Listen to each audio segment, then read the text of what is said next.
咁而家有人話咧，即係粵語又分咗廣州粵語、香港粵語，好似話呢兩個並駕齊驅喎，你點睇咧？內陸嘅粵語佢係源頭嚟嘅。即係廣州傳過去香港嗰邊啊？因為點解呢？香港以前最早係一個漁村嚟噶嘛，好細嘅一個漁村，而有啲地方其實就冇咩人住嘅。係最早香港係屬於邊度呢？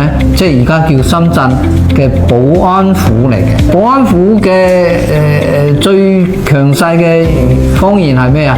係客家話嚟。點解新界嗰度元朗啊、咩大埔啊嗰一度嘅地方，以前香港都係講客家話嘅？點解呢？因為佢都係連埋一齊噶嘛。係寶安嗰度嘅客家人遷徙過去嘛。當然都有梅州嗰邊遷過去，所以香港點解有大埔墟？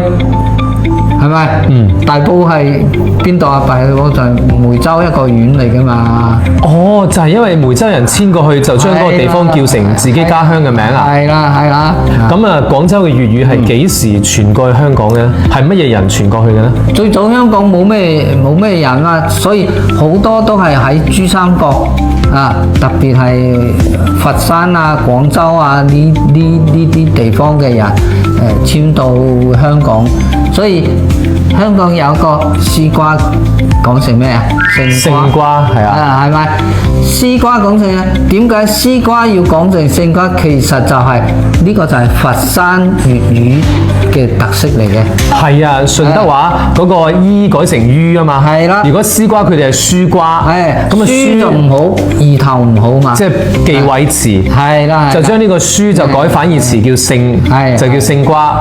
哦，原來呢個就係佛山嗰邊粵語嘅一個講法。係啊。仲有譬如你話嗰個冇人住嘅屋咧，香港唔可以叫空屋嘅。要叫吉屋。係啦。打波嗰個空位都係叫吉位啊，係啦。